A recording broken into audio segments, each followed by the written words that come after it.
వాక్యాన్ని కొన్ని నిమిషాలు ధ్యానించుకున్నామండి. ఈరోజు యొక్క ధ్యానాంశము దేవుడు మనతో సహవాసం చేయాలనేసి ఇష్టపడుతున్న అంశం గురించి మనం ఈ దినాన్ని మనము దైవ ధ్యానం చేయబోతున్నాం. దేవుడు మనుషులతో సహవాసం చేయాలని ఇష్టపడుతున్నాడండి. ఆయన ఉండేది పరలోక రాజ్యంలో. మరి పరలోక దూతలతో ఆయన ఉంటుండగా అటువంటి పరలోక దూతలతో సహవాసము చెయ్యాలని ఆయనకి ఉండడం లేదు. కానీ ఎందుకో మనుషుల ఎడల ఆయనకు ఉన్నటువంటి అపారమైన ప్రేమను బట్టి మనుషుల దగ్గరికి వచ్చి మనుషులతో సహవాసం చేయాలని మరి దేవుడు కోరుకుంటున్నాడు. మరి నేను ఈ మాటలు చెప్తాను కదా, ఇది నిజమా అబద్ధమా అనేసి మీకు డౌట్ ఉంటుంది కనుక నేను చెప్పే ప్రతి మాట కూడా బైబిల్లో నుంచి ఒక వచనంలో మరి రుజువు చూపించి మీతో మాట్లాడుతూ ఉంటాను. ఎందుకంటే మానవులుగా మనం మాట్లాడబోయేది మరి అంతా కూడా దేవుని యొక్క వాక్యం ద్వారా మనం మాట్లాడాలండి. వాక్యంలో ఉన్న విషయాలే మనము ధ్యానం చేసుకుంటాం, చాలా మంచిది. దేవుడు చెప్పే మాటలు పరిశుద్ధ గ్రంథంలో ఉంటున్నాయి కనుక మరి ఇప్పుడు చెప్పిన మాట కూడా దేవుడు మనుషులతో నివాసం ఉంటాననేసి ఆశపడుతున్నాడండి. ఆయన మనతో సహవాసం చేయాలని దేవుడు యొక్క ప్రణాళిక అయి ఉన్నది. ఆయన యొక్క తలంపు, ఆయన యొక్క కోరిక, ఆయన యొక్క ఆశ అయి ఉన్నది. మరి అంతేకాకుండా మనతో కాపురం ఉంటాననేసి దేవుడు చెప్తున్నాడండి. చాలా ఆశ్చర్యకరమైన మాట కదా. మరి ఈ రోజుల్లో భూలోకములో కాపురాలు ఉంటున్న మనము మరి ఎటువంటి కాపురాలు కలిగి ఉంటున్నాము? భార్య భర్తల మధ్య కాపురం యొక్క ఆ యొక్క సంబంధం ఏ విధంగా ఉంటుందో మనం చూస్తూ ఉంటున్నాము. పిల్లలు తల్లిదండ్రుల మధ్య ఏ విధంగా ఆ యొక్క కాపురంలో మరి సంబంధం ఏ విధంగా ఉంటుందో మనం చూస్తున్నాం. కనుక నేను అనుకుంటా దేవుడు మరి లోకానికి వచ్చి మనతో కలిసి కాపురం అంటాననేసి మాటలు ఉన్నాయి. మాటలు మనం చూద్దాం పరిశుద్ధ గ్రంథంలో నుంచి. ప్రకటన గ్రంథము మరి 21వ అధ్యాయం 3వ వచనంలో దేవుడు ఈ విధంగా చెప్తున్నాడు. ఈరోజు ధ్యానించుకున్న ధ్యానాంశము మనము దేవుని యొక్క సహవాసము లేక దేవుని యొక్క నివాసము మనతో ఉంచి మనతో ఉండాలనే దేవుని యొక్క కోరిక. చదువుతారండి. అప్పుడు ఇదిగో దేవుని నివాసం మనుషులతో కూడా ఉన్నది. ఆయన వారితో కాపురం ఉండును, వారు ఆయన ప్రజలై ఉందురు. చాలండి. ఇక్కడ చూస్తున్నారు కదండి మాట. ప్రకటన గ్రంథము 21వ అధ్యాయము 3వ వచనంలో మాట చెప్తున్నాడు. అప్పుడు ఇదిగో దేవుని నివాసము మనుషులతో కూడా ఉన్నది. ఇదిగో అనే మాట ఇక్కడ వస్తుంది కదండి. మరి అయ్యగారు ఉండగా మరి ఈ మాట చెప్పినప్పుడు ఒక విషయం చెప్పేవారు. ఏంటంటే ఇది ఇదిగో అంటే ఏంటన్నదే మరి ఎంతమందికి జ్ఞాపకం ఉందండి? చెప్పారండి. ఇది అన్నేచురల్ అనమాట. అంటే ప్రకృతికి విరుద్ధమైనటువంటిది ఏదో సంభవించబోతుందో కనుక ఇదిగో అనే మాట అక్కడ పరిశుద్ధ గ్రంథంలో చాలా సార్లు ఇక్కడ రాయబడి ఉండడం మనం చూస్తాం. ఇదిగో మీ కొరకు కుమారుడు గర్భవతి మరి మరియా గర్భవతి కుమారుని కొననేసి అక్కడ చెప్తా ఉంటాం. ఎందుకంటే అది ఇదిగో అన్న మాట ఎందుకు అక్కడ ఉపయోగించాడంటే మరి ఆమె పరిశుద్ధాత్మతో మరి గర్భాన్ని ధరిస్తుంది కనుక ఇది ప్రకృతి విరుద్ధమైందండి. మరి ఇలాంటి ప్రకృతి విరుద్ధమైనటువంటి ఎక్కడెక్కడైతే పరిశుద్ధ గ్రంథంలో రాయబడి ఉన్నాయో అక్కడ ఇదిగో అనే ఒక మాట ఎక్స్క్లమేటరీ వర్డ్ అని అంటూ ఉంటాయి ఇంగ్లీష్లో. ఆశ్చర్యాత్మకమైనటువంటి ఆ సింబల్ ని అక్కడ వేస్తూ అక్కడ ఆ మాట రాస్తూ ఉంటున్నాడు. ఇక్కడ కూడా చెప్తున్నాడు దేవుడు మరి ఆ ప్రకృతి విరుద్ధమైనటువంటి ఒక విషయాన్ని ఇక్కడ చేయబోతున్నాడు అనమాట. దేవుడు పరలోక రాజ్యములో ఆయన నివాసం అండి. అక్కడ దేవదూతలతో కలిసి అక్కడ నివాసం ఉంటున్న ఆయన ఏమని ఆలోచిస్తున్నాడంటే ఇక్కడ భూలోకానికి వచ్చి మనుషులతో సహవాసం చేయాలని నివాసం ఉండాలనేసి దేవుడు కోరుకుంటున్నాడు. ఇక్కడ ఏం చూస్తున్నాడు?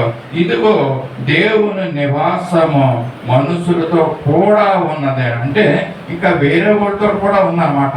మనుషులతో కూడా ఉన్నది అని అంటే దేవదూతలతో కూడా ఆయన యొక్క నివాసము ఉంటున్నది. అటువంటి దేవుడు మరి మనతో కాపురం ఉండడానికి మరి ఆయన ప్రజలుగా మనం ఉండడానికి దేవుడు తానే వారు దేవుడై ఉండి వారికి తోడై ఉంటాననేసి చక్కని మాట మరి యోహాను గారు ప్రభు యొక్క శిష్యుడు దేవుని యొక్క ఆత్మచే మరి నింపబడి ఆ పద్మాసులో ఉన్నప్పుడు ఈ యొక్క ప్రకటన గ్రంథము రాయడం మనం తెలుసు మనందరికీ కూడా. అటువంటి సమయంలో దేవుని ఆత్మ కలిగిన వాడిగా, దేవుని యొక్క ఆత్మతో నింపబడిన వాడిగా ఈ యొక్క మాటలు రాస్తున్నాడండి. మరి ఈ మాటల్ని దేవుడే రాయిస్తున్నాడు. యోహాను గారికి ఏం తెలుసండి? దేవుడి లోకానికి వచ్చి మరి మనుషులతో నివాసం ఉంటానని కానీ, కాపురం ఉంటానని కానీ దేవుడు యోహాన్ని మరి ఆత్మతో నింపి యోహాను ద్వారా ఈ మాటలు రాయిస్తున్నాడు. చాలా చక్కని విషయం కదండి. మరి చాలా మంది ఈ యొక్క విషయం మరి విన్నారు, ఇంతకుముందు ఎప్పుడో తెలియదు, కానీ ఇప్పుడైతే మనం ధ్యానం చేస్తున్నాం. దేవుడు మనుషులతో కలిసి నివాసం ఉండాలని ఆయన ఆశిస్తున్నాడు. మనతో కాపురం ఉండాలని ఆయన కోరుకుంటున్నాడండి. ఎక్కడున్నాడండి ఇంతకెందుకు అని చెప్పి పరలోక రాజ్యంలో అనేసి. కానీ ఒక మాట ఉంది, మరి దేవుని మరి నివసిస్తున్న ఆ స్థలము ఎటువంటి స్థలం అన్నదే. మరి ఎటువంటి స్థలాన్ని వదులుకుని దేవుడు మన నిమిత్తం మనతో కలిసి నివాసం ఉండడానికి దేవుడు ఇష్టపడుతున్నాడు. ఒక వాక్యంలో మనం చూస్తున్నాం. అతను ఉంటున్న స్థలం ఎటువంటి స్థలం అంట? దేవుడు ఉంటున్న స్థలము. తిమోతికి రాసిన మొదటి పత్రిక మరి ఈ మాట చూసుకున్న తర్వాత మరి ఏ విధంగా దేవుడు ప్రజలతో నివాసం ఉన్నాడు, ఏ విధమైనటువంటి ఎక్స్పీరియన్సెస్ దేవునికి కలిగినాయి అన్న మరి సందర్భాలను మనం జ్ఞాపకం చేసుకుందాం. తిమోతి రాసిన మొదటి పత్రిక మరి 6వ అధ్యాయము 16వ వచనంలో, తిమోతి రాసిన మొదటి పత్రిక సమీపరాని తేజస్సులో ఆయన మాత్రమే వసించుచు అమరత్వము గలవాడై ఉన్నాడు. మనుషులలో ఎవడను ఆయనను చూడలేదు, ఎవడను చూడనేరడను. ఇక్కడ మాటలు చూస్తున్నాం కదండి. ఆయన ఎలాంటి పరిస్థితుల్లో, ఎలాంటి స్థలంలో ఆయన ఉన్నాడంటే, దేవుడు పరమ తండ్రి అయిన దేవుడు, సర్వాన్ని సృష్టించిన దేవుడు ఎక్కడున్నాడంటే సమీపింపరాని తేజస్సులో ఆయన మాత్రమే వసించుచు అమరత్వము గలవాడై ఉన్నాడన్నాడు. అంటే ఇంకా ఎవ్వరూ కూడా ఆ దేవుణ్ణి సమీపించలేమంటాడండి. అటువంటి తేజస్సు ఆయనకి ఉన్నదంటాడు. అంటే దేవుణ్ణి మనం సమీపించలేము, ఎవ్వరూ కూడా సమీపించలేనటువంటి తేజస్సులో ఆయన దేవుడు ఆ యొక్క పరలోకంలో ఉంటున్నట్టుగా మనం చూస్తూ ఉంటున్నాం. ఇంతకుముందు మనం చెప్పుకున్నాం కదా, పరలోక దూతలు ఉంటున్నారని. మరి చరిత్రకారులు ఏం చెప్తున్నారంటే, దేవుడు అంటే ఈ తిమోతి రాసిన పత్రికలో అపొస్తలుడైన పౌలు మరి ఏం చెప్తున్నాడంటే, సమీపింపరాని తేజస్సులో ఆయన మాత్రమే, ఈ మాటను మీరు నోట్ చేసుకోండి, ఆయన మాత్రమే వసించుచున్నాడు లేక నివసించుచున్నాడంట. ఆయన ఉన్న స్థలములో ఇంకా ఎవ్వరూ లేరని దీని అర్థం. ఈ వాక్యం యొక్క సందర్భం ఆయన ఒక్కడే మాత్రమే అక్కడ ఉన్నట్లుగా, నివసిస్తున్నట్లుగా మనం చూస్తున్నాం. ఎందుకంటే ఆయన్ని సమీపించడానికి ఎవ్వరికి కూడా శక్తి సరిపోదండి. ఆయన్ని చూడడానికి ఎవరికి కూడా శక్తి సరిపోదు. ఆయన దేవుడు సమీపింపరాని తేజస్సులో ఆయన మాత్రమే నివసిస్తున్నాడంట అటువంటి స్థలంలో. మరి దేవదూతలైన వారు మరి ఎక్కడున్నారంటే దేవుని కంటే కొంచెం కింద స్థలములో దేవదూతలు ఉంటున్నట్లుగా మరి యొక్క దేవుని పరిశుద్ధ గ్రంథంలో మాటలను బట్టి మనం తెలుసుకుంటాం. ఎందుకంటే ఆయన ఒక్కడ మాత్రమే ఆ యొక్క అమరత్వములో సమీపింపరాని తేజస్సులో ఉంటున్నాడు. ఒక సూర్యుని వెలుగుని మనము సూర్యుడిని తిన్నంగా కళ్ళు పెట్టి మనము చూడలేని పరిస్థితులు అండి ఎండాకాలం వస్తే కనుక. అలాంటి సూర్యుని కంటే మరి 100 రెట్లు మరి తేజస్సు గలవాడుగా ఉంటున్న దేవుణ్ణి మరి ఎవరు కూడా మనం చూడలేమండి. మన కళ్ళే పోతాయి అనుకోండి. ఎందుకంటే ఎక్కువసేపు మన సూర్యుడినే చూడలేము. దేవుడు సృష్టించిన ఆ సూర్యుడిని మనం చూడలేని పరిస్థితి. అంతకంటే తేజస్సు గలగా మరి ఆ దేవుణ్ణి, ఆ మహిమ అత్వములో ఉంటున్నటువంటి ఆ దేవుని మహిమని మరి మనం చూడలేని పరిస్థితులు కనుక మనం అర్థం చేసుకోవాల్సింది ఏంటంటే అటువంటి అమరత్వములో సమీపింపరాని తేజస్సులో ఆయన మాత్రమే వసిస్తున్నాడు. దేవదూతలు మరి 2 రెక్కలతో మరి తన యొక్క కళ్ళును కప్పుకొని మరి 2 రెక్కలతో ఎగురుతూ దేవుని దగ్గరికి వచ్చి మరి దేవుణ్ణి పరిశుద్ధుడు పరిశుద్ధుడని పొగడపడటం మనం చూస్తూ ఉంటున్నాము. అంటే దేవుని దగ్గరికి నిత్యము ఉండలేరు, కానీ మరి దేవదూతలకు ఏమున్నాయంటే రెక్కలు ఉన్నాయన్నమాట.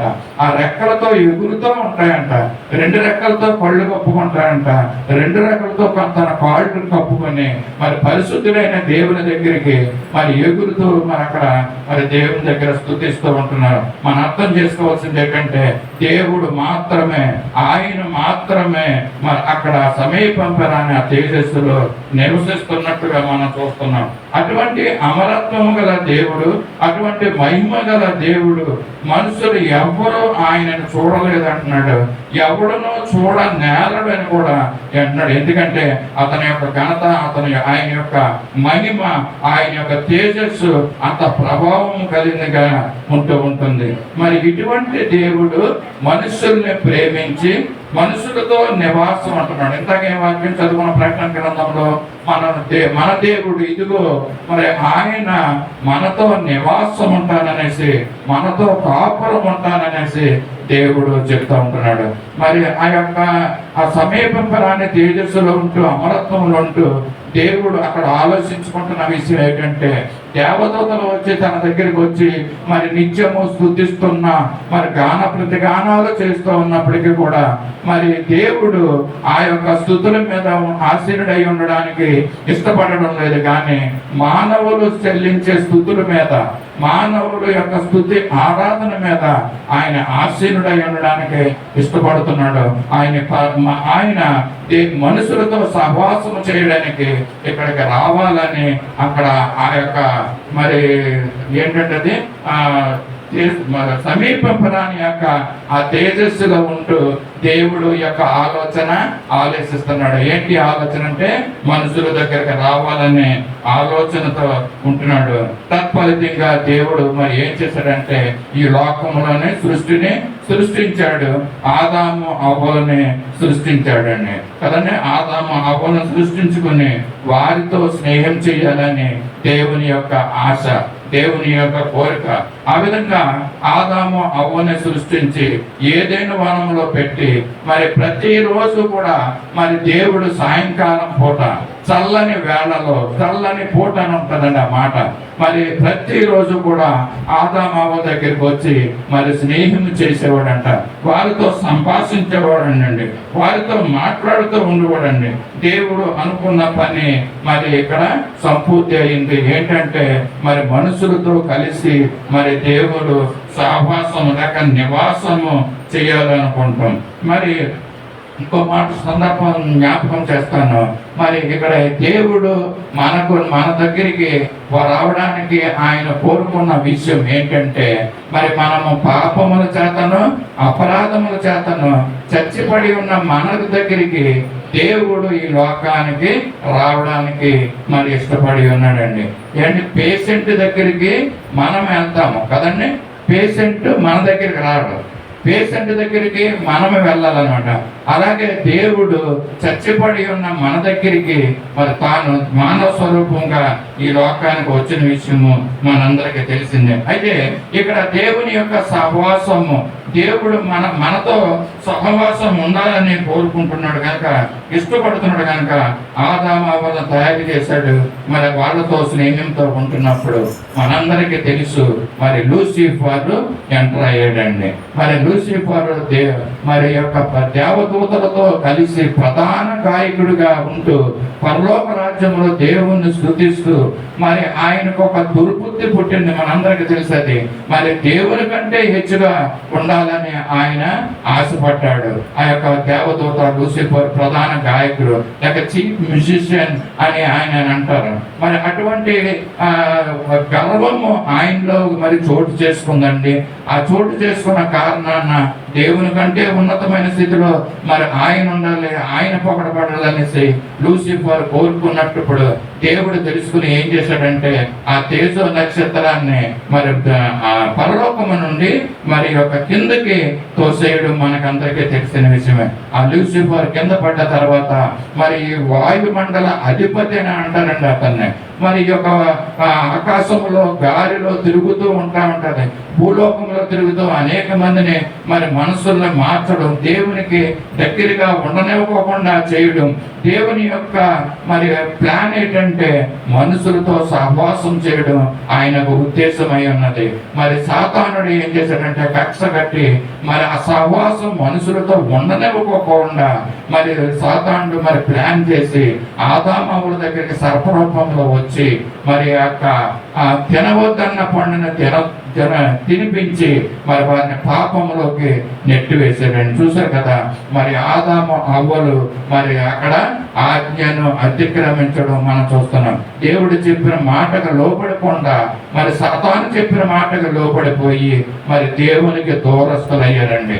మొట్టమొదటి మరి యొక్క క్రియేషన్ ఆదాము అవ్వలు మరి దేవుని యొక్క సృష్టి ఆదామవ్వలు సృజించిన తర్వాత మరి ఈ విధంగా సంతోషం ఉంటున్న సమయంలో మరి వారు దేవుని యొక్క స్నేహాన్ని దూరం చేసుకున్నారు. మొట్టమొదటిగా ఆజ్ఞాతిక్రమం ద్వారా మరి ఆదాము అవ్వలు దేవుని యొక్క స్నేహాన్ని అక్కడ దూరం చేసుకుంటూ చూస్తున్నాం. మరి దేవునికి మనుషులు కావాలి. మరి సాతాను కూడా కింద పడ్డ తర్వాత ఆ మనుషుల్ని ఎలాగైనా కూడా దేవుని నుంచి దూరం చేయాలనేసి మరి సాతాను కూడా మనుషులే కావాలండి. దేవునికి మనుషులు కావాలి, సాతాను కూడా మనుషులే కావాలి.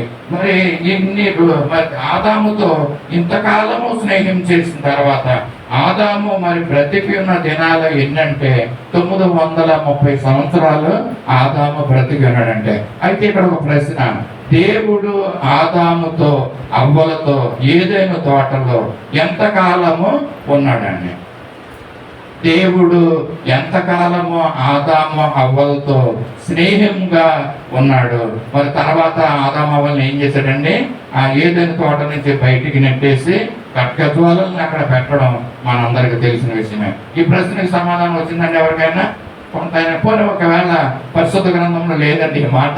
ఎంతకాలం దేవుడు ఆదాము అవ్వలతో మరి స్నేహం చేసి ఉన్నాడు? చరిత్రకారులు ఏం చెప్తున్నారంటే ఎంతండి? 4000 సంవత్సరాలు. ఏదైనా తోటలో 2000 సంవత్సరాలు కాదండి. ఆదాముకి 130 సంవత్సరాల సమయంలో మరి సేతు కుమారుడు పుట్టాడండి. 130 సంవత్సరాల వయసులో మరి ఆదాముకి సేతు అనే కుమారుడు పుట్టాడు. కాబట్టి ఇప్పుడు మీకు అర్థం అవ్వాలి. అంటే ఆదాము అవ్వలు ఏదైనా తోటలోంచి బయటకు వచ్చిన తర్వాతే సేతు పుట్టాడు అనమాట కదండి. కయ్యూని ఏబేలు పుట్టారు, తర్వాత సేతు పుట్టాడు. ఇప్పుడు చరిత్రకారులు ఏం చెప్తున్నానంటే మరి దగ్గర సుమారు 100 సంవత్సరాలు మరి ఏదోని తోటలో దేవుడు ఆదాము అవ్వలతో స్నేహం చేశాడండి. మనం ఏమనుకుంటామంటే పరిశుద్ధ గ్రంథంలో ఇది చదివిన తర్వాత అతి కొద్ది రోజులు మాత్రమే దేవుడు మరి ఆదాము అవ్వను సృష్టించి కొన్ని రోజుల్లోనే సాతాను వచ్చి అవ్వముతో మాట్లాడి తినొద్దన్న పండుని తినిపించి మరి పాపం చేశారు. వెంటనే దేవుడు వాళ్ళని ఏదైనా తోట నుంచి వెళ్ళగొట్టాడు. కాబట్టి ఇది చాలా తక్కువ సమయం అనుకుంటారు. కానీ మరి చరిత్ర ప్రకారంగా చూస్తుంటే మరి ఆదాముకి 130 సంవత్సరాల వయసులో మరి సేతు పుట్టాడు కనుక 110 సంవత్సరాల వయసులో కయ్యూని ఏబేలు పుట్టి ఉండొచ్చు అనేసి మరి చరిత్రకారులు చెప్తున్నారు. కాబట్టి మరి కయ్యూని ఏబేలు కంటే ముందుగానే మరి ఏదైనా తోటలో మరి వాళ్ళు ఉన్నారు. కాబట్టి దగ్గర సుమారు 100 సంవత్సరాల దేవుడు ఆదాము అవ్వలతో ఏదైనా తోటలో ఉంటున్నట్టుగా మనం చూస్తున్నాం. ఎందుకంటే ఆ రోజుల్లో మరి ఆయుష్ చాలా ఎక్కువగా ఉండేదండి. 1000 సంవత్సరాల 900 సంవత్సరాల 800 సంవత్సరాలు మరి మనుషులు ఆ రోజుల్లో బ్రతికేవారు. దేవుడు ఆయుష్ వారికి చాలా ఎక్కువ ఇచ్చాడు. మరి పరిశుద్ధ గ్రంథంలో ఒక్కొక్క చిన్న ప్రశ్న వేస్తాను. ఇది తెలిసిన ప్రశ్నే. ఎందుకంటే మీకు కూడా కొంచెం బ్రెయిన్ షార్ప్ అవుతుంది, కొంచెం జ్ఞాపకశక్తి రీకలెక్ట్ అవుతుంది, తిరిగి వస్తుంది కనుక మరి పరిశుద్ధ గ్రంథంలో ఎక్కువ కాలము బ్రతికిన వ్యక్తి కెన్ యూ ట్రై? ఇప్పుడు భారత క్వశ్చన్ ఇది. పరిశుద్ధ గ్రంథంలో ఎక్కువ కాలం ఎక్కువ సంవత్సరాలు బ్రతికిన వ్యక్తి ఎవరంటే ఆదాము కాదు. ఏంటమ్మా వెనకాల నుంచి ఎవరు చెప్పినట్టు చెప్పు. ఏంటమ్మా ఓకే, ఎక్కువ సమయం వృధా చేయొద్దు. ఇక్కడ మనకి చాలా ముందుకు వెళ్ళవలసింది, ఎందుకంటే మన ధ్యానాంశము దేవుడు మనతో నివాసము సహవాసం అన్న మాట మీద మనం ధ్యానం చేస్తున్నాం. ఆదాముతో దేవుడు మరి సహవాసం చేశాడు. ఎక్కువ కాలం బ్రతికిన వ్యక్తి పరిశుద్ధ గ్రంథంలో మెతుషెల 969 సంవత్సరాలు బ్రతికాడండి. మరి నోవాహు 950 సంవత్సరాలు బ్రతికాడు. ఎక్కువ కాలం అతను కూడా బ్రతికాడు. ఆ సమయంలో మరి ఎక్కువ కాలము మనుషుల యొక్క ఆయుష్ ఉంది. తర్వాత మరి దేవుడు ఆ ఆయుష్ని 120 సంవత్సరాలుగా చేశాడనమాట. మరి ఎక్కువ మరి ఈ రోజుల వరకు కూడా మరి 120 సంవత్సరాలే మరి మనుషులు బ్రతుకుతున్నారు. ఆదాము హవ్వతో దేవుడు సుమారుగా 100 సంవత్సరాలు మరి ఏదైనా తోటలో స్నేహంతో ఉన్నారు. వారి పాపంను బట్టి మరి ఏదైనా తోట నుంచి వెళ్ళగొట్టబడ్డారు. చూసారు కదండి. మరి దేవుడు ఏం చేశాడంటే మరి ఆదాము హవ్వలు దేవుని యొక్క ప్రేమను పొందుకోలేదు, దూరం అయ్యారు. ఆజ్ఞాతిక్రమము వారు చేయడం వల్ల వారు దేవుని యొక్క స్నేహాన్ని మరి పొందుకోలేకపోయారు. దేవుడు కూడా పాపం ఎంతో ఆశపడ్డాడు, మనుషులతో నివాసం ఉందాము, మనుషులతో కాపురం ఉందాం అనేసి దేవుడు ఆశపడ్డాడు. ఆ ఆశ ఆఖరికి లూసిఫర్ ద్వారా ఆ ప్లాన్ మరి సక్సెస్ అవ్వకోకుండా ఫెయిల్ అయిపోయిన పరిస్థితుల్లో మనం చూస్తున్నాము. మరి ఆదికాండం 6:3 వచనంలో ఒక మాట ఉంటుంది. ఇందాక బ్రదర్ కూడా చదివించారు 5-6 వచనంలో. మరి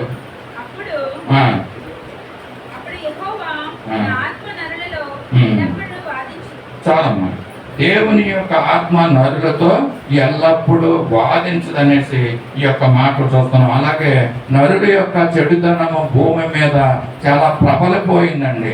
ఎప్పుడంటే ఇది నోవాహు దినాల్లో, ఆదాము తర్వాత మరి యొక్క భూమి మీద నరుల చెడుతనము చాలా ఎక్కువైంది కనుక దేవుడు ఏం చేశాడంటే ఆదాము తర్వాత మరి ఎంతో కాలము ఆయన స్నేహం చెయ్యాలనుకున్నది స్నేహం చెయ్యలేకపోకుండా ఒంటరిగానే ఉండిపోయడము. ఒక స్నేహితుడు కావాలని కోరుకుంటున్నప్పుడు ఒంటరిగా జీవించడం ఎంత కష్టమో మనం చూస్తున్నాం. మరి తర్వాత ఆయన కళ్ళకి నోవాహు కనిపించాడండి. మరి ఆ నోవాహు దినాల్లో మరి ప్రజలు ఏ విధంగా చెడిపోయి ఉన్నారో మనందరికీ కూడా తెలుసు. వాడు పెళ్లిళ్ళకి ఇచ్చుకుంటూ మరి తినుచు త్రాగుచు వారు ఆడుతూ పాడుతూ ఉంటున్న ఆ దినాలు ఎంతో భయంకరమైన దినాలు. దేవునికి ఎంతగానో పాపం వచ్చి ఏం చేశాడంటే నరుల చెడుతనము భూమి మీద విస్తరించడం వల్ల మరి నేను నోవాహుని మరి ఏర్పరచుకున్నాడు. ఆదికాండం 6:9 వచనంలో చూస్తుంటే మరి ఆ దినాల్లో నోవాహు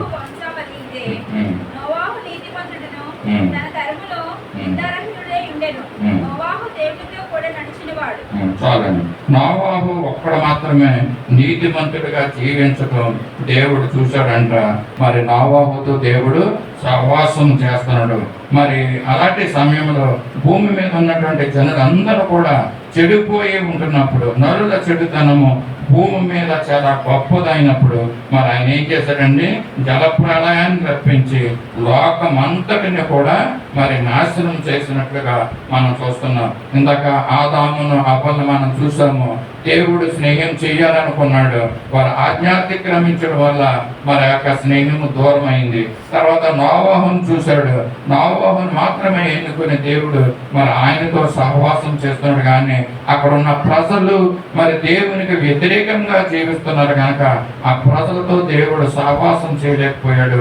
ఆ ప్రజల అందరినీ కూడా మరి దేవుడు జలప్రళయంతో మరి నాశనం చేసినట్లుగా మనం చూస్తూ ఉంటాం. దేవుడు మరి మూడోదిగా మనం చూస్తున్నాం, ఇశ్రాయేలీయులను 430 సంవత్సరాలు ఐగుప్తులో బానిసత్వంలో ఉండగా దేవుడు మరలా వారి మీద జాలిపడ్డాడు. అంటే 430 సంవత్సరాల ఐగుప్తులో ఇశ్రాయేలీయులు బానిసత్వం ఉంటుండగా దేవుడు చూస్తూ ఉన్నాడండి.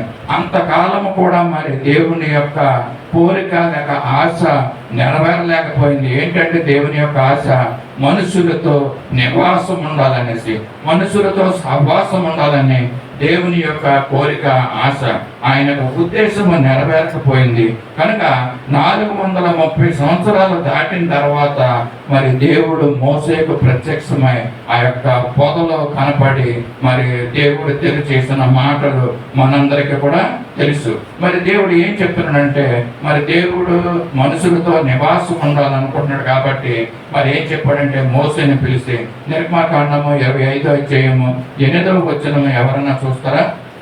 ఏం చెప్తున్నాడు దేవుడు? చాలా కాలం తర్వాత 430 సంవత్సరాలు ఐగుప్తు బానిసత్వంలో ఉంటుండగా నేను వారిలో నివసించినట్లు వారు నాకు పరిశుద్ధ స్థలం నిర్మింపవలెను. నేను నీకు కనుపరచు విధంగా మందిరం యొక్క మా రూపమును దాని ఉపకరణలన్నింటి రూపమును నిర్మింపవలెను. చాలండి. ఇక్కడ దేవుడు మళ్ళా ఆశపడ్డాడు. 430 సంవత్సరాల తర్వాత మనుషులతో నివాసం ఉండాలని కోరుకుంటూ మరి ఇక్కడ ఏం చెప్తున్నాడంటే మోసేతో, నేను వారిలో నివసించినట్లు నాకు పరిశుద్ధ స్థలమును నిర్మింపవాలని అనేసి దేవుడు మోసేకు చెప్తా ఉంటున్నాడు. ఇక్కడ ఏంటంటే దేవుడు ప్రత్యక్ష గుడారాన్ని మరి ఇక్కడ మరి నిర్మించమన్నప్పుడు మోసే ప్రత్యక్ష గుడారాన్ని కట్టి అందులో మందసాన్ని ఉంచినట్టుగా మనం చూస్తున్నాము. ఆ మందసానికి, ఆ యొక్క ప్రత్యక్ష గుడారానికి యాజకులుగా అహరోను వారి యొక్క కుమారులు మరి అక్కడ మరి ఉండడం మనం చూస్తూ ఉంటున్నాము. ఈ యొక్క అహరోను యొక్క మరి వంశము మరి ముగించిన తర్వాత యాజకులుగా కొందరు ఉంటూ ఆఖరికి సమూయేలు సమయానికి వచ్చినప్పటికీ సమూయేలు యాజకుడుగా ఉంటున్నాడు. సమూయేలు యొక్క కుమారులు హోప్ని, ఫీనెహాసులు కూడా ఆ యొక్క ప్రత్యక్ష గుడారములో యాజకులుగా చేస్తా ఉంటున్నారండి. యాజకత్వాన్ని చేస్తూ దేవుడు మరి వారితో కలిసి నివాసం ఉంటున్నాడు. ఆ యొక్క మందిరములో నివాసం ఉంటున్నాడు. ఆ యొక్క ప్రత్యక్ష గుడారములో నివాసం ఉంటూ వస్తూ వెళుతూ ఉంటున్నాడు. ఆయన యొక్క మహిమ అందులో ఉంచుకున్నాడు. మరి అటువంటి సమయంలో యాజకులు దేవునికి సేవ చేస్తూ ఉంటున్నప్పుడు, ప్రజలకు సేవ చేస్తూ ఉంటున్నప్పుడు ఆ యాజకత్వాన్ని నిర్వహిస్తుండగా హోప్ని, ఫీనెహాసులు ఏ విధమైనటువంటి పాపపు క్రియ చేశారో మనందరికీ కూడా తెలుసండి. హోప్ని, ఫీనెహాసులు మరి ఎవరి పిల్లలు? సమూయేలు యొక్క మరి కుమారులైన ఇద్దరు కూడా హోప్ని, ఫీనెహాసులు మరి యాజకత్వం చేస్తుండగా ఆ మందిరంలో ఉంటుండగా మరి వారు చేయరాని దుష్కార్యాలు అక్కడ చేస్తూ ఉంటున్నారు. దేవుడు కొంతకాలం మరి ఆ యొక్క ప్రత్యక్ష గుడారాన్ని నిర్మించమన్నప్పుడు ప్రత్యక్ష గుడారాన్ని నిర్మించిన తర్వాత మరి ఎంతగానో వారితో సంతోషిస్తూ కాలాన్ని మరి ముందుకు వెళ్తుంటుండగా ఈ హోప్ని, ఫీనెహాసులు ఏం చేశారంటే ఆ యొక్క మందిరానికి వస్తున్న ప్రజలతో చేయరాని కార్యాలు చేసి, దుష్కార్యాలు చేసి దేవునికి కోపాన్ని రగిలించి దేవుని యొక్క ఉగ్రతకు వారు లోనయ్యారండి. మరలా దేవుడు మరి ఆ యొక్క వారితో సహవాసం ఉండకుండా మరి దూరంగా వెళ్ళిపోయాడు. దేవుని యొక్క కోరిక మనుషులతో కాపురం ఉండాలని, కానీ మరి వీరి యొక్క అవిధేయతను బట్టి మరి దేవుడు మరి దూరమైనట్లుగా మనం చూస్తూ ఉంటున్నాము. దేవుని యొక్క ప్లాన్స్, దేవుని యొక్క మరి ఆ యొక్క ఉద్దేశాలు మరలా సైతాను ద్వారా మరి వారు హోప్ని, ఫీనెహాసులు ప్రలోభానికి లోనైపోయి వారి అవిధేయత వల్ల దేవునికి దేవుణ్ణి దూరం చేశారండి. ఇంతకుముందు ఏం నేర్చుకున్నాడు మనము? ఆదాము హవ్వల ద్వారా ఆజ్ఞను అతిక్రమించడం ద్వారా దేవుని యొక్క సహవాసం వారు దూరం చేసుకున్నారండి. రెండవదిగా నోవాహు దినాల్లో నరుల యొక్క చెడుతనము భూమి మీద ఎక్కువైపోవడం వల్ల ఆ జల ప్రయాణం రప్పించి దేవుని యొక్క సహవాసము ప్రజలు మరి దూరం చేసుకుంటాం మనం చూస్తున్నాం. మూడవదిగా మరి ప్రత్యక్ష గుడారాన్ని నిర్మించి దేవుడు మరి మనుషులతో వచ్చి సహవాసం ఉండడానికి, నివాసం ఉండడానికి దేవుని కోరుకుంటున్నప్పుడు ఈ హోప్ని, ఫీనెహాసుల ద్వారా వారు చేసిన పాపపు క్రియల ద్వారా దేవుడు వారిని దూరంగా ఉంచాడంట. తద్వారా ఈ హోప్ని, ఫీనెహాసులు ఏ విధంగా మరణమయ్యారో మరి మన పరిశుద్ధ గ్రంథంలో ఒక మాటలో మనం చూస్తుంటున్నాం. హోఫ్ని ఫినెహాసులు ఎవరండి? సమూయేలు యొక్క కుమారులు. సమూయేలు కూడా మరి ఒక పెద్దగా ఒక యాజకుడుగా అక్కడ ఉంటున్నప్పుడు తన కుమారులు యాజకులుగా ఉంటూ ఇటువంటి పాపపు కార్యాలు చేస్తున్నారని అతను చెవిని పడినప్పుడు కూడా మరి వారి యొక్క అతని యొక్క కుమారుల్ని మరి ఆ యాజకత్వం నుండి తొలగించలేదండి. తీయలేకపోవడం వల్ల మరి ఎంతో ఘోరమైనటువంటి మరి ఆ పరిణామాన్ని సమూయేలు ఎదుర్కోవాల్సి వచ్చింది. సమూయేలు యొక్క కుమారులు ఇద్దరు హోఫ్ని ఫినెహాసులు కూడా మరి భయంకరమైనటువంటి చావు వాళ్ళు చచ్చినట్లుగా మనం చూస్తూ ఉంటున్నాం. మనం చూద్దామండి సమూయేలు మొదటి గ్రంథము 17వ అధ్యాయం.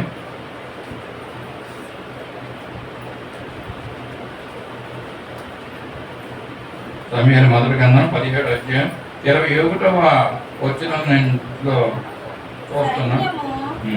సైన్యములకు ఎదురై ఇశ్రాయేలీయులను ఫిలిష్తీయులను యుద్ధ సన్నద్ధులై బయలుదేరుచుండిరి. దావీదు తాను తెచ్చిన వస్తువులను సామాగ్రిని కనిపెట్టువాని వసము చేసి పరుగెత్తిపోయి సైన్యంలో చొచ్చి ఋషుల ప్రశ్నలు తన సహోదరుల నడిగెను.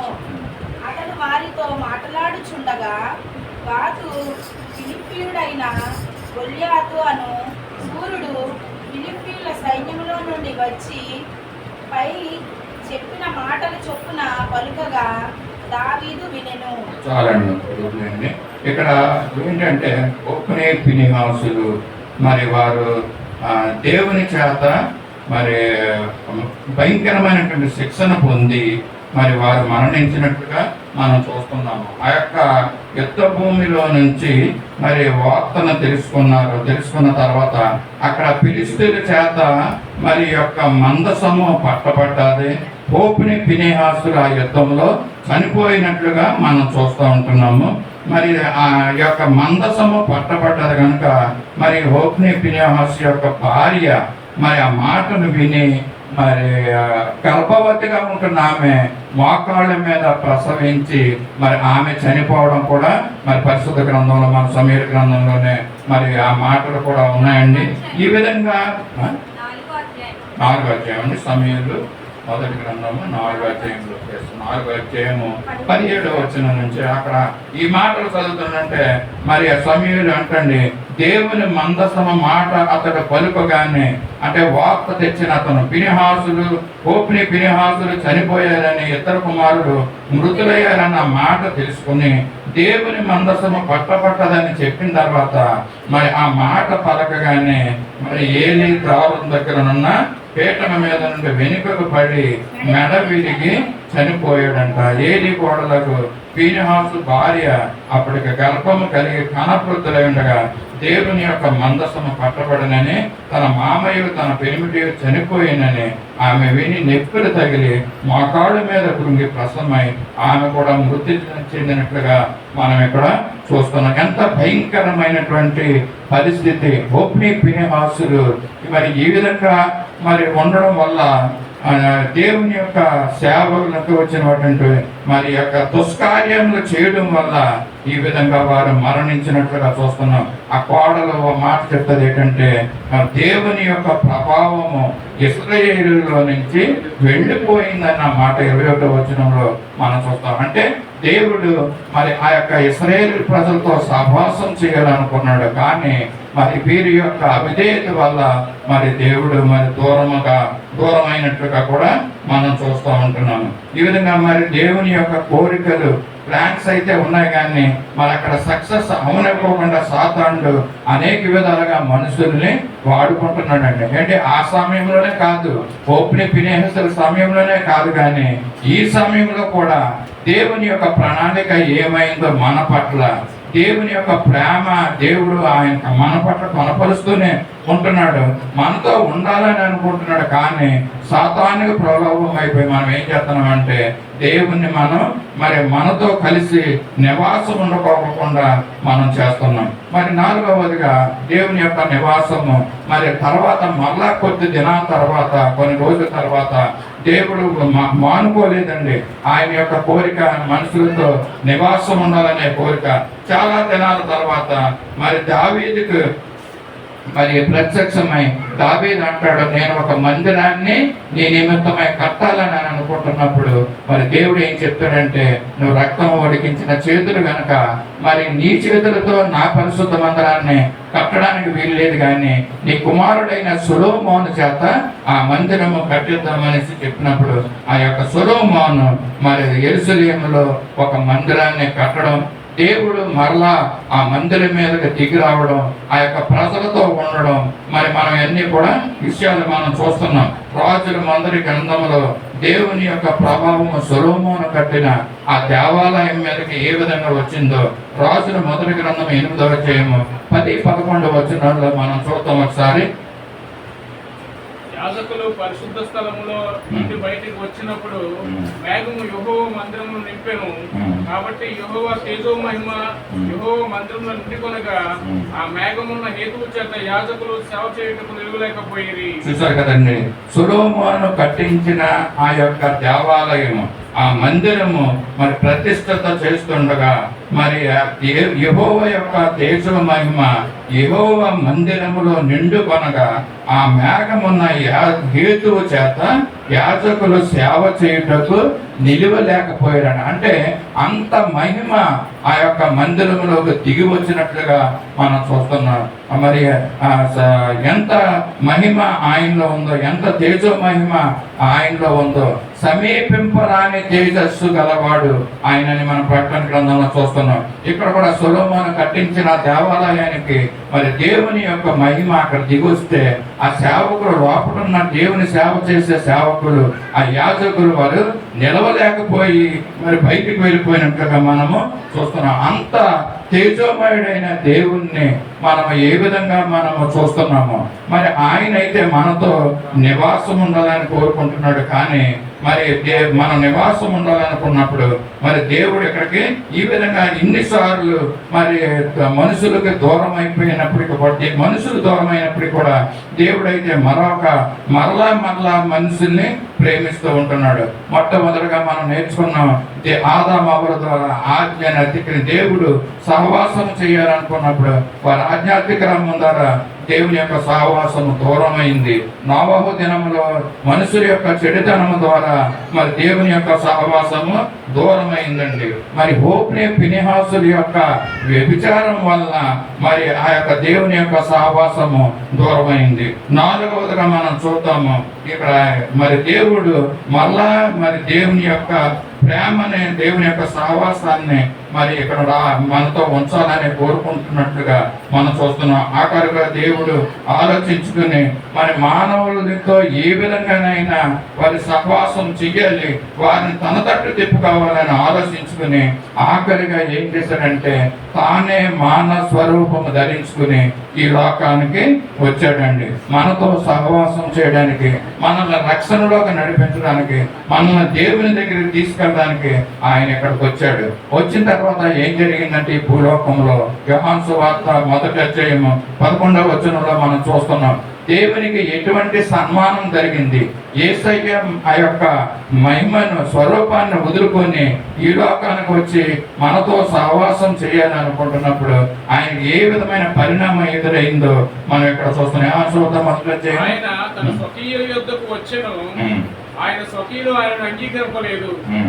తను ఎందరు అంగీకరించిన వారందరికీ, అనగా తన నామం విశ్వాసించిన వారికి దేవుని పిల్లలవుటకు ఆయన అధికారం అనుగ్రహించెను. చాలండి. ఇక్కడ ఏంటంటే ఆయన యేసు ప్రభుల వారు తన స్వకీయుల దగ్గరికి వచ్చారు. వచ్చినప్పుడు ఆయన స్వకీయులు ఆయనను అంగీకరించలేదంటండి. మరి అవును కదా, ఆయన యేసు ప్రభువుని దేవుని యొక్క కుమారుడని యూదులు నమ్మేవారు కాదండి, విశ్వసించలేదండి. ఆయన్ని సిలువ వేయించి మరి చంపినట్లుగా మనము పరిశుద్ధ గ్రంథంలో మనం చూస్తూ ఉంటున్నాం. ఇప్పుడు ఏం చేయాలండి? దేవుని యొక్క ఆలోచనలు మనుషులతో కలిసి నివాసం ఉండాలన్నప్పుడు ప్రతిసారి ఏదో ఒక మరి అబ్స్టకిల్ అక్కడ వచ్చి డిస్టర్బ్ అయ్యి మరి దేవుడు మనుషులకి దూరం అవుతున్నట్లుగా చూస్తున్నాం. అలాగే మనుషులు దేవుణ్ణి దూరంగా ఉంచుతున్నట్లుగా మనం చూస్తున్నాం. మరి ఆఖరుగా లాస్ట్ అండ్ ఫైనల్ గా దేవుడు ఏం ఆలోచించుకున్నాడంటే, మరి నేను వచ్చినప్పటికీ కూడా నన్ను వీళ్ళు అంగీకరించలేదు, మరి నా స్వకీయులే నన్ను అంగీకరించుకోకుండా నన్ను సిలువ వేసి చంపించారు కనుక మరి ఏం చెయ్యాలంటే నేను వారి యొక్క హృదయాల్లో మరి నివాసం చేయాలనేసి దేవుడు ఆలోచించుకుని మరి మరి మన హృదయాల్లో నివసించడానికి దేవుడు మరి ఒక డెసిషన్ తీసుకున్నాడండి. మనతో కలిసి జీవించడానికి, మనలో కలిసి ఉండడానికి మరి దేవుడు మరి ఆ యొక్క నిర్ణయాన్ని తీసుకుని ఉన్నట్లుగా మనం చూస్తూ ఉంటున్నాము. దేవుడు ఏం చేస్తున్నాడు? ఇప్పుడు మన హృదయాల్లోకి రావాలని, మన హృదయంలోకి ఉండి మరి మన హృదయంలో నివాసం చేయాలని ఆఖరుగా కోరుకుంటూ ఉంటున్నాడు. ఏం చేస్తున్నాడంటే, ఇదిగో నేను తలుపునొద్ద నుండి తట్టుచున్నాను. వాక్యం చూస్తారు, ప్రకటన గ్రంథం లేకపోతే మరి చదవడానికి సమయం లేకపోతే వదిలేయండి. ప్రకటన గ్రంథం 3:20 ఉంటున్నాడు, ఇదిగో నేను తలుపునొద్ద నిలుచుండి తట్టుచున్నాను, ఎవడైనా నా స్వరము విని తలుపు తీసి నన్ను హృదయంలోకి ఆహ్వానిస్తే అతనితో నేను, నాతో కూడా అతడును భోజనము చేస్తామనేసి దేవుడు చెప్తున్నాడు. ఆఖరుగా మరి ఎన్నో ప్లాన్స్ సమీపింపరాని తేజస్సులో ఉండి దేవుడు అక్కడ ఉండి మనుషులతో కలిసి నివాసం ఉండాలని ఆలోచించుకుని ఇవన్నీ చేశారండి. మరి అవన్నీ కూడా ఆధ్యాత్మిక క్రమం వల్ల, మరి నరులు చెడుతనం వల్ల, మరి వ్యభిచారం వల్ల మరి మనము దేవునికి దూరస్థలం అయిపోయినప్పుడు దేవుడు ఏం చేస్తున్నాడంటే తనే స్వయంగా ఈ లోకానికి వచ్చినప్పుడు మరి ఒక ప్రజలు ఆయన్ని అంగీకరించినప్పుడు మరి ఆఖరుగా ఆయన తీసుకున్న నిర్ణయం ఏంటంటే మన హృదయాల్లోకి వచ్చి దేవుడు మరి నివసించాలని. దేవుని యొక్క ప్లాన్ బాగానే ఉందండి. దేవుడు ఏమనుకుంటున్నాడు? మన హృదయాల్లోకి వచ్చి మనలో నివసించాలని. ఇది సాధ్యమా? మన హృదయాల్లో దేవుడు మరి వచ్చేసి నివసించగలరా? అతనే వచ్చి మరి నివసించడానికి అవకాశం ఉందా? లేదు. అందుకనే ప్రకటన గ్రంథంలో ఈ మాటలు రాస్తున్నది ఎంత చదువుకున్నాం. ఆయన తలుపు దగ్గరికి వచ్చి తట్టుచున్నాడంట. ఎవరైతే హృదయం అనే తలుపులు తీస్తారో, మరి తలుపులు తీసిన తర్వాత మన గృహానికి ఎవరన్నా ఒక గెస్ట్ వచ్చారు, ఒక వ్యక్తులు, తెలిసిన వ్యక్తులు వచ్చినప్పుడు, చుట్టాలు వచ్చినప్పుడు మనం ఏం చేస్తామండి? మన తలుపులు కనుక వేసుంటే తలుపులు కొట్టితే తలుపుల దగ్గరికి మనం వెళ్ళి ఆ తలుపుని తీసి తర్వాత ఏం చేస్తామండి? తలుపు తీసిన తర్వాత లోపలికి రండి అనేసి మనం ఆహ్వానిస్తామండి. అలాగే దేవుడు కూడా మన హృదయం అనే తలుపు బయట ఉండి మరి ఆ యొక్క తలుపును కొడతాడంట. మన తలుపును తీసిన తర్వాత దేవుని ఆహ్వానిస్తేనే దేవుడు మన హృదయంలోకి వస్తాడండి, మన హృదయంలో నివాసం చేస్తాడు. నువ్వు ఆహ్వానించకపోతే కనుక దేవుడు నీ హృదయంలోకి రాడు. అంటే దేవుడు హృదయంలోకి రావాలని ఆయన ఆలోచించుకున్నాడు, కానీ ఒక కండిషన్ మనకు పెట్టాడు అనమాట.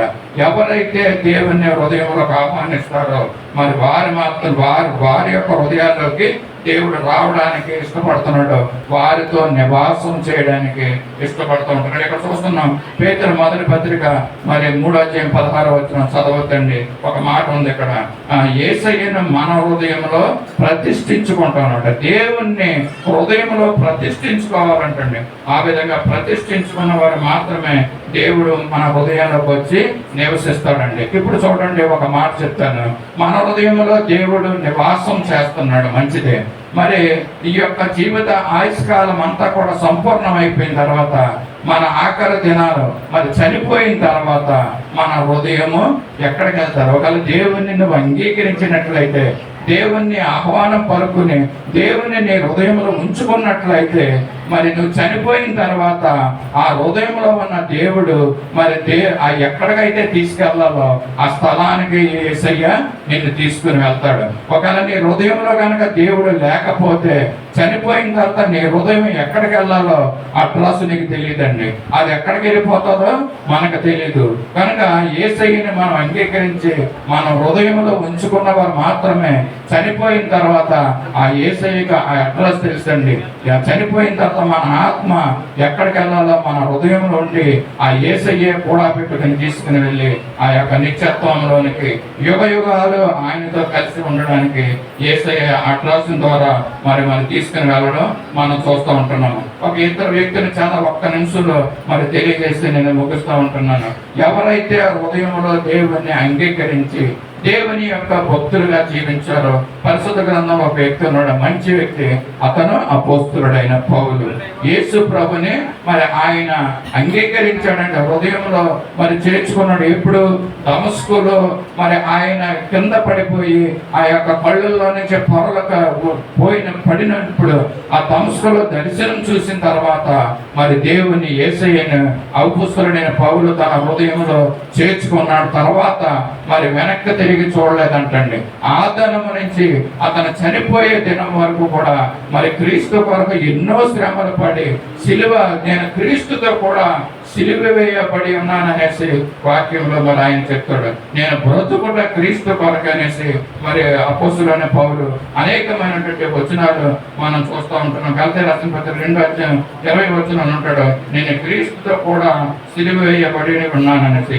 జీవించేవాడును నేను కాను, క్రీస్తులోనే మరి నేను జీవించుతున్నానన్న మాట చెప్తా ఉంటాడు. నేను బ్రతుకుట క్రీస్తు కొరకై, చావు అయితే లాభం అని అపోస్తులుడైన పౌలు తన విశ్వాసము ద్వారా ఈ మాటలన్నీ చెప్పడం మనం చూస్తాం. అంటే ఆయన దేవుణ్ణి హృదయంలో ఆహ్వానించాడు, అంగీకరించాడు దేవుణ్ణి. మరి చనిపోయే వరకు దేవుని వరకు శ్రమను పడ్డాడు. మరి తర్వాత నిత్యత్వంలోకి వెళ్ళినట్లుగా మనం చూస్తున్నాం. ఒక చెడ్డ వ్యక్తిని మనం చూద్దాం. ఇక్కడ సిద్కియా అనే రాజు మరి ఆ ఇశ్రాయేలు ప్రజల్ని 45 మంది రాజులు పరిపాలించారంటండి. ఆ రాజుల్లో ఆఖరు రాజు సిద్కియా రాజు అండి. ఆ సిద్కియా రాజు ఎంతో దుష్టత్వం చేసి మరి యొక్క ప్రజలను కూడా మరి ఎంతో పాపంలో పడవేసినట్లుగా మరి చూస్తాం. దినవృత్తాంతంలో 2వ గ్రంథము 36:11 వచనంలో మాట ఉంది. దాంట్లో మాటలు నేను చెప్తాను. సిద్కియా అంట యొక్క రాజు, ఇశ్రాయేలు రాజు ఏం చేస్తాడంట, ఇర్మియా ప్రవక్త మాట వినలేదంట, తను తాను తగ్గించుకోలేదంట, ఎంతో మొండితనము కలిగి ఉన్నాడంట, మనసులో ఎంతో కఠినపరుచుకున్నాడంట, పరిశుద్ధ మందిరాన్ని ఎంతో అపవిత్రపరిచినట్లుగా చూస్తున్నాం. కనుక దానికి కారణంగా సిద్కియా రాజు మరి ఎటువంటి మరణము కలిగి ఉన్నాడో రాజులు 2వ గ్రంథము 25:8-9 వచనాలు 6-7 వచనాల్లో మనం చూస్తాం. సిద్కియా రాజు నెబుకద్నెజరు బబులోని యొక్క రాజు అయినటువంటి నెబుకద్నెజరు ద్వారా వారి సైన్యము ద్వారా ఈ సిద్కియా రాజు ఇశ్రాయేలు రాజు పట్టబడతాడు. పట్టబడి యెరూషలేముని ముట్టడి వేస్తారంటండి. అక్కడ ఉన్న ఇండ్లన్నిటిని కూడా యెరూషలేములో ఉన్నటువంటి ఆ యొక్క ఇండ్లన్నిటిని కూడా కాల్చివేసినట్లుగా మనం చూస్తాం. యెరూషలేములో మందిరములో ఉన్నటువంటి పాత్రలన్నిటి కూడా మరి సామాగ్రిని అంతా కూడా వాడు పట్టుకెళ్ళిపోయినట్లుగా మనం చూస్తూ ఉంటున్నాం. మరి ఈ యొక్క మధ్యాహ్న కాల సమయంలో దేవుని యొక్క వాక్యాన్ని విన్నాం. మనము దేవుడు మనతో సహవాసం చేయాలనుకుంటున్నాడు. మరి సామెత గ్రంథంలో మాట చెప్తాను, నా కుమారుడా నీ హృదయమును నాకు ఇమ్మనే మాట. అంటే దేవుడు కోరుకుంటున్నది ఏంటంటే ఆఖరుగా హృదయాన్ని కోరుకుంటున్నాడు, మనతో సహవాసము కలిగి ఉండాలనుకుంటున్నాడు. అపోస్తులైన పౌలు అయితే మరి దేవుణ్ణి తన హృదయంలో చేర్చుకున్నాడండి. ఆఖరికి ఒక మాట చెప్పి నేను ముగిస్తాను. ఒక ఇద్దరు మనుషులు ఉన్నారు. మన్నం గారు రాత్రంతా నిద్రపోలేదా ఏంటి? ఓకే, ఆఖరికి ఒక మాట చెప్పిన తర్వాత నేను ముగిస్తాను. మరి ఒక ఇద్దరు వ్యక్తులు ఉన్నారండి. ఆ ఇద్దరు వ్యక్తుల్లో ఒకరు యోబు గారు అనుకుందాం, రెండో వాడు నాలాంటి వ్యక్తి. ఇద్దరు వ్యక్తులు ఉంటున్నప్పుడు మరి దేవుడు ప్రత్యక్షమై వారిని అడిగాడంట. మొదటి వ్యక్తిని అంటే యోబు గారిని అడిగాడంట, మీకు ఏం కావాలండి అనేసి. అడిగినప్పుడు యోబు గారు ఏమన్నాడంటే, నాకు మరి తిరగడానికి కొంచెం కష్టమైపోతుందండి, నాకు బయటికి వెళ్ళడానికి నాకు ఒక కారు ఉంటే నాకు చాలా మంచిది, వర్షానికి ఎండాకి మరి లేకపోకుండా మరి తిరగడానికి నాకు ఆ కారు ఉంటే మంచిది అని అడుగుతాడంట. ఇంకేం కావాలని అంటే, నేను ఎలాగో ఒక కాలుతోటే ఉంటున్నాను కనుక నాకు కాలు ప్రభు అంటే, సరే అయితే నేను నీకు కాలు ఇస్తున్నానని చెప్తాడంట. రెండవదిగా మరి ఆటో గేర్ కారు నాకు కావాలని మరి దేవుణ్ణి అడిగినప్పుడు ఆ ఆటో గేర్ కారు యోబు గారికి దేవుడు అనుగ్రహించాడంట. ఇంకేమన్నా కావాలా అని అంటున్నప్పుడు, అవును ప్రభా, నేను రోజు వంట వండుకోలేకపోతున్నాను కనుక నాకు ఒక భార్యని లేక ఒక మనిషిని నాకు వంట వండడానికి నాకు ఇవ్వనంటే సరే అనేసి దేవుడు యోబు గారు ఏమడిగితే అవన్నీ కూడా అంటే ఆయన అవసరతలండి. నిజమే, అందరూ కూడా అవసరతలు అడుగుతూ ఉంటారు. అసలు ఆ అవసరతలు అడిగినప్పుడు దేవుడు ఆయనకు అనుగ్రహించాడండి. మరి రెండో వ్యక్తి యోబు గారు పక్కన కూర్చున్న వ్యక్తిని దేవుడు చూసి అడిగాడంట, మరి నీకేం కావాలని అంటే ఆ వ్యక్తి అన్నాడంట, నాకు నీవు కావాలి ప్రభు అన్నాడంట. హల్లెలూయా చెప్తాం. మరి ఆ యొక్క రెండో వ్యక్తి మరి ఇవన్నీ కూడా దయచేసే మరి దేవుడు నువ్వు కనుక నువ్వు నాకుంటే నాకు కావలసిన ఆహారము, నాకు కావలసిన వస్తువులు, వాహనాలు ఇవన్నీ కూడా నువ్వు ఇస్తావు కనుక నువ్వు కావాలని ఆయన్ని దేవుణ్ణి అడిగాడంట. అంటే రెండో వ్యక్తి దేవుణ్ణి హృదయంలో చేర్చుకుంటున్నట్లుగా మనం ఇక్కడ చూస్తూ ఉంటున్నాం. దేవుడు మరి మనతో కలిసి సహవాసం ఉండాలని కోరుకుంటున్నాడు. మరి దేవుని ఒక వాక్యాన్ని విన్నటువంటి మీరు మరి ఏ విధంగా నిర్ణయం తీసుకున్నారు, ఏ విధంగా ఉండాలని మరి నిర్ణయం తీసుకున్నారు మీరు? మనం ఏ విధంగా ఉంటామంటే మరి నేనేం చెప్పాను, దేవుడు ఆఖరుగా మన హృదయంలో నివాసం చెయ్యాలని మరి కోరుకుంటున్నాడు. మన కోరిక ఏమైంది? దేవుడు ఉండాలని కోరిక ఉంటుందండి మనకు కూడా, కానీ దేవుడు ఉండమన్నట్లుగా మనము ఉండలేము కదా.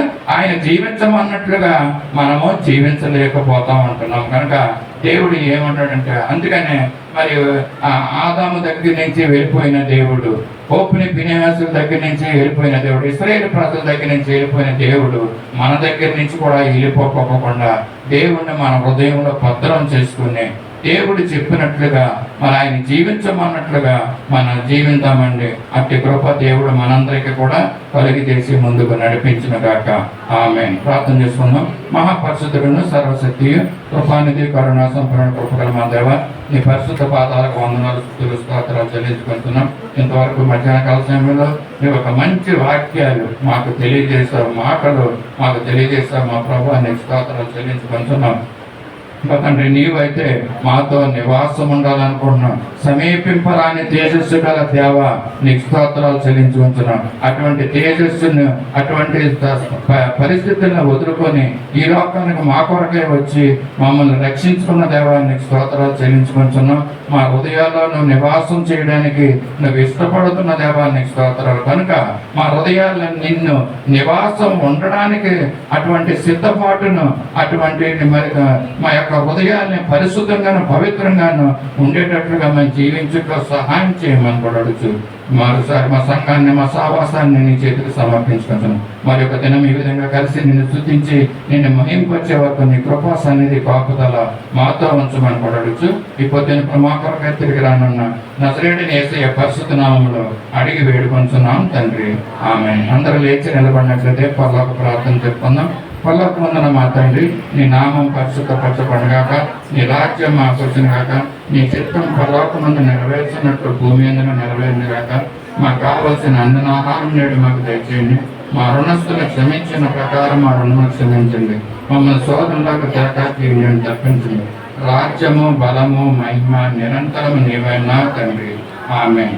మన ప్రభు అయిన యేసుక్రీస్తు కృప, మన పరమ తండ్రి అయిన దేవుని ప్రేమ, పరిశుద్ధాత్ముని అన్యోన్య సహవాసము, ఈ యొక్క వాక్యం మరి మన సత్య సువార్త సహవాసానికి, సార్వత్రిక సంఘాలకి ప్రభు యొక్క కృప ఇప్పుడు ఎల్లప్పుడూ తోడై ఉండి నడిపించును గాక. ఆమేన్.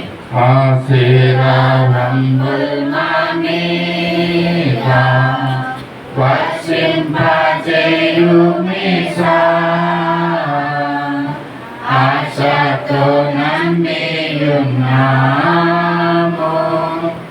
ఈ సత్యవచనము, ఈ మాయి మీద కుమారించుము దేవా, బ్రహ్మర ప్రేమ వర్షము కుమారించుము దేవా. ఆమేన్. అందరికీ వందనాలండి.